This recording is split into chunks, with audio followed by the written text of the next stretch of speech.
இந்த வீடியோவில் நம்ம என்ன பார்க்க போறோம்னா, மிதுன ராசிக்காரர்களுக்கு ஜூலை 2026 அந்த மாதம் எத்தகைய ஒரு மாதமாக, பலாபலன்கள் நிறைந்த ஒரு மாதமாக சயின்டிபிக் வேதிக் அஸ்ட்ராலஜி முறையில துல்லியமான முறையில நம்ம பார்க்க போறோம். எதுமாற ஒரு வாழ்க்கை தாக்கத்தை, எதுமாற வாழ்க்கை சம்பவங்கள் நாம எதிர்பார்க்கலாம் அப்படிங்கிறத நாம சயின்டிபிக் வேதிக் அஸ்ட்ராலஜி முறையில துல்லியமான முறையில மிதுன ராசிக்காரர்களுக்கு பார்க்க போறோம் இந்த வீடியோல.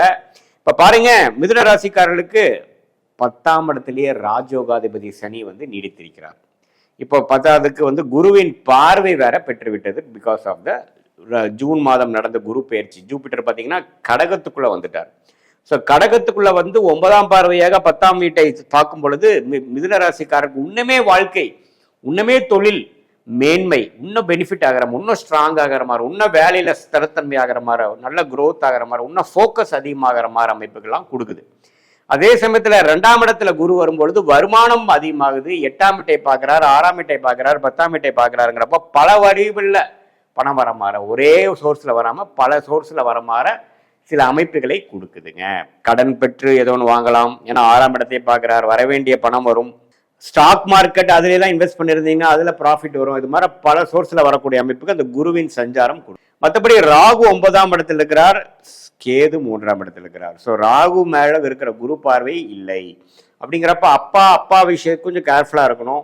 ஏன்னா ராகு 9ஆம் இடத்துல இருந்து எந்த ஒரு சுப பார்வை இல்லாமல் நீடிக்கும் பொழுது கொஞ்சம் ஃபாதர் அண்ட் சன் ரிலேஷன்ஷிப், அவருடைய ஃபாதரோட உடல் நிலை கோளாறு அதெல்லாம் கொஞ்சம் வர வாய்ப்பு இருக்கு. அவங்களோட இண்டிவிஜுவல் ஜாதகம் பொறுத்து அதை நம்ம உண்மையே ஊர்ஜிதமா சொல்ல முடியும்.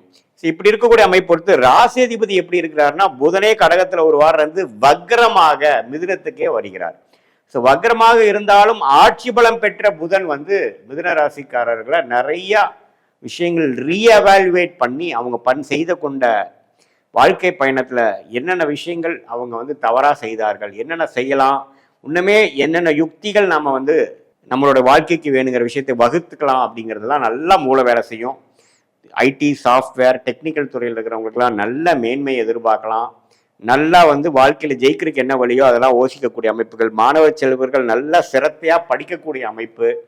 அதே மாதிரி இல்லத்தரசிகளுக்கும் பார்த்தீங்கன்னா நம்மளோட குடும்பத்துக்கு நம்மளுடைய விஷயத்தை சரி பண்றதுக்கு என்னென்ன பண்ணலாங்கிறது உத்வேகமாக செயல்பட்டு புத்திசாலித்தனமாக முடிவெடுத்து செயல்படக்கூடிய அமைப்புகள் இருக்கு. ராஜயோகாதிபதி சுக்கிரன் 2ஆம் இடத்துல இருந்தாலும் மாதத்தின் 2வது வாரத்திலேயே சிம்மத்துக்கு போய் 3ஆம் இடத்துக்கு போடுவது அருமை.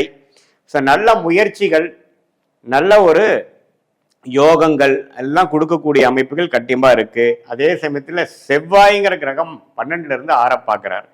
அந்த 6ங்கிறது ருணச்சத்ரு பாவத்தை பார்க்கறதுனால கடன், நோய், எதிரி, வம்பு வழக்குகள் வரக்கு வாய்ப்பு இருக்கு. ஸோ அதனால நீங்க புதுசா ஒரு பிரச்சனைகள் போய் மாட்டாம இருக்கிற மாதிரி பார்த்துக்குங்க.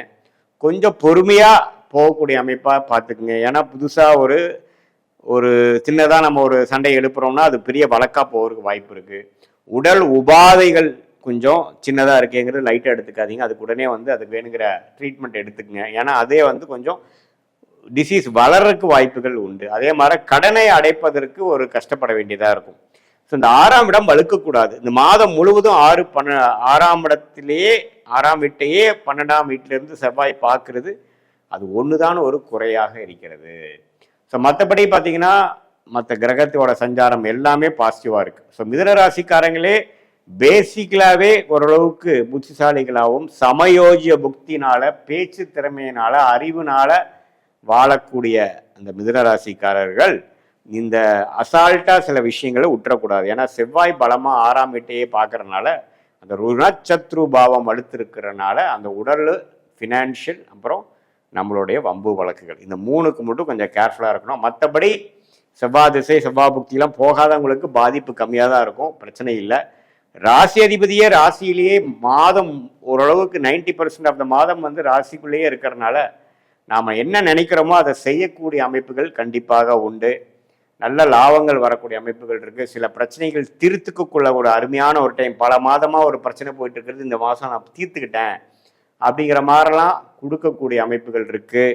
சுக்கிரனும் பார்த்தீங்கன்னா 2ஆம் இடத்துல இருக்கிறதுனால சில வருமானங்கள் நம்ம எதிர்பார்த்த டக்குன்னு ஒரு நடந்துருச்சு, நான் 6 மாசமா போட்ட முயற்சி நான் எதிர்பார்க்காத டைம்ல டக்குன்னு வந்துருச்சுங்கிற மாதிரி ஒரு நல்ல அமைப்புகள் இருக்கு. வேலை தொழில நல்ல முன்னேற்றம். ராஜயோகாதிபதி 1.5 வருஷமாகவே சனி இருக்கிறதுல நல்லாவே டெவலப் ஆகி வரக்கூடிய அமைப்புகள் இருக்கு. ஏன்னா சனி வந்து ராஜோதிபதியாக இருந்து 10ஆம் இடத்துல இருக்கிறார். அது வர இப்போ குரு பார்வை பெற்றனால வேலையில ஒரு ப்ரொமோஷன் வரக்கூடிய அமைப்பு கட்டாயம் உண்டு இந்த 6 மாசத்துல.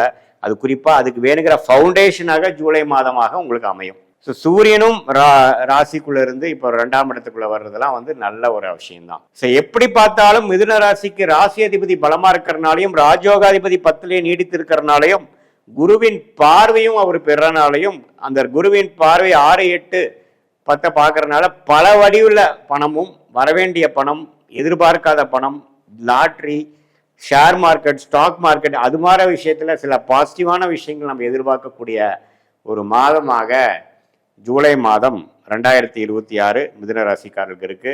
இது பொதுவான பலனே தவிர உங்களுடைய ஜென்ம ஜாதகத்துல உங்களுடைய தசாபுக்திகள் எப்படி போய்கொண்டிருக்கிறது, நீங்க எந்த லக்னத்துல பிறந்தீங்க, அந்த லக்னாதிபதி எப்படி இருக்குது, நீங்க மிதுனத்துல திருவாதிரை நட்சத்திரமா, மிருகஷிர நட்சத்திரமா, புனர்பூச நட்சத்திரமாங்கிறதெல்லாம் பார்த்து உண்மையுமே சயின்டிபிக் வேதிக் அஸ்ட்ராலஜி முறையில துல்லியமான பலன்களாக நம்ம எடுக்கும் பொழுது உண்மையுமே நல்ல தேர்ச்சியான நல்ல ஒரு ஷார்ட் டேர்ம் எப்படி இருக்குதுங்கிற ஒரு கிளாரிட்டி, லாங் டேர்ம் நமக்கு எப்படி இருக்குதுங்கிற கிளாரிட்டி, எந்த மாதிரி டைரக்ஷனை நம்ம போனா நம்ம ஜெயிக்கலாம், 2-3 சாய்ஸ் எனக்கு முன்னாடி இருக்குது, எந்த சாய்ஸ் எடுக்கிறதுன்னு எனக்கு தெரியலேன்னு சொல்லக்கூடிய மிதுனராசிக்காரங்களுக்கு உங்களுடைய உண்மையான ஜாதகத்தை நம்ம பார்க்கும் பொழுது, பிறந்த தேதி பிறந்த நேரம் வைத்து உங்களோட அப்பாயின்மெண்ட்ல நம்ம டிஸ்கஸ் பண்ணும் பொழுது எது மாதிரி அமைப்பு உங்களுக்கு இருக்கு, எதை நீங்கள் வந்து எடுக்கக்கூடிய அமைப்பு இருக்கு, எப்படி எடுத்தா எப்படி போகலாம், எந்த டைம்ல நீங்க அதை அடைய முடியும், எந்த நேரம் வரைக்கும் பொறுமையா இருக்கலாம், எந்த நேரத்துல வேலை கிடைக்கும், எப்போ வந்து அந்த நீங்க எதிர்பார்க்கக்கூடிய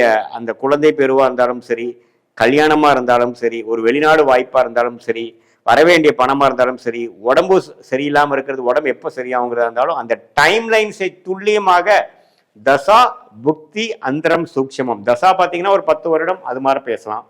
புக்தி பார்த்தீங்கன்னா 2 வருடம் 3 வருடம் வரும்.